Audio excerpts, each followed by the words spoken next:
You watch Mission Impossible or James Bond, and you think these intelligence agencies are run by suave, hyper-competent super geniuses playing 4D chess. Hey, look, let me stop you right there. Let's take a little detour from our usual pop culture deep dives, because, frankly, I am exhausted by the internet trying to gaslight me into thinking Hollywood spy movies are peak espionage. So today, me, Cardboard Guy, bringing you into most deeply concerning intelligence agency operations that actually happened. And honestly, how do you rank state-sponsored trauma? You can't. Oh, and before we dive into the abyss, do the YouTube thing. Like, subscribe, then we get into it. Everyone knows the tragic history of Pearl Harbor. But what the history books often gloss over is that the US government was explicitly warned about it. Enter Dusan Popov, a Serbian spy working for MI6, the inspiration for Ian Fleming's James Bond. In August 1941, Popov directly warned the FBI about Japan's plan to attack Pearl Harbor. So, why didn't the US act? Because the director of the FBI at the time, J. Edgar Hoover, didn't trust Popov. Just because Popov was a playboy who lived a lavish lifestyle. Well, the fragility of white male bureaucratic ego was so profound that Hoover basically said, "I don't like this guy's vibe, so I'm going to ignore a life-or-death military warning." Thousands of lives were lost, all because a guy in a suit was projecting his own insecurities onto a spy who actually knew how to throw a party. Ah, the United States, the shining beacon of human rights. Right after World War II, instead of bringing war criminals to justice, the CIA decided to go against every moral principle imaginable with Operation Paperclip. They secretly relocated and hired over 1,000 Nazi scientists to work in the US, completely ignoring their horrific war crime records. At the same time, the CIA ran Operation Bloodstone, actively recruiting former fascist officers and henchmen to create a sabotage network against the Soviet Union. And Germany's BND did the exact same thing, hiring ex-Nazis when they first formed. It's the ultimate capitalist rebrand, isn't it? Western Europe loves to present itself as the pinnacle of civilized, progressive society. But scratch the surface, and the old colonial muscle memory kicks right in. In 1985, the French Foreign Intelligence Agency, the DGSE, committed what is widely regarded as an act of state-sponsored terrorism. They bombed and sank the Rainbow Warrior in a New Zealand port. What was this massive threat to the French Republic? It was a ship owned by the environmental group Greenpeace. Their crime? Planning to protest the nuclear weapons testing in the Pacific. Imagine a group of eco-activists says, "Hey, maybe stop nuking the ocean," and the so-called civilized state responds by literally blowing up their ship, causing the death of one crew member.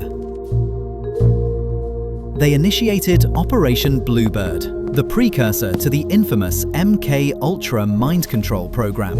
Here is the setup. Victims were forced to take massive daily doses of LSD-25 without them even knowing. The goal was to create brutal interrogation methods, break human will, implant false memories, and completely reset a person's identity. Let's look at the sheer hypocrisy here. The US government will launch a brutal war on drugs, throw marginalized people into prison for decades for possessing a tiny bit of narcotics. But simultaneously, they use tax money to secretly dose innocent taxpayers with synthetic hallucinogens, hoping they can turn them into brainwashed sleeper agents. A lot of people today complain about fake news and troll farms on Twitter like it's a brand new phenomenon. Please, read a book.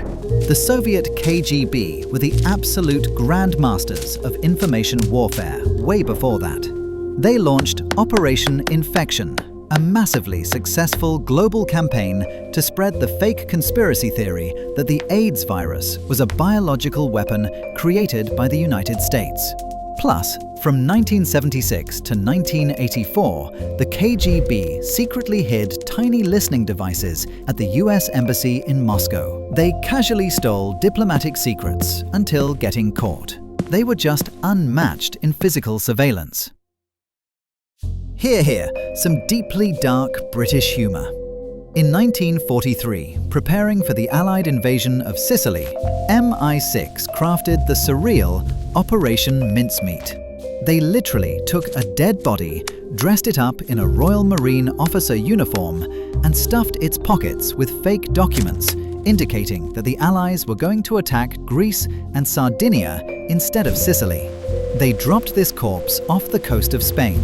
The documents made their way to the Nazis, and Hitler's high command completely fell for it and went, Well, his briefcase has the official seal, so it must be true. The Germans redirected their defenses to Greece, which helped the Allies take Sicily faster.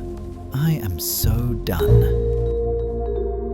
In 2009, Iran managed to track down a digital communication platform used by the CIA. And with the help of Chinese supercomputers, Iran completely decoded the system.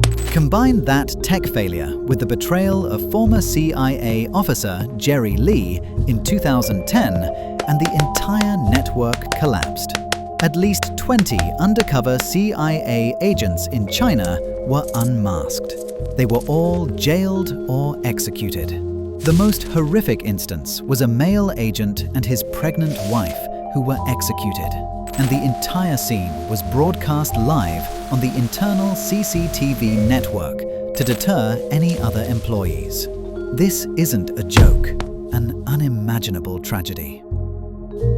In 1978, Eastern European intelligence assassinated a Bulgarian dissident, Georgy Markov, right in the middle of London, using a poison-tipped bullet fired from an umbrella.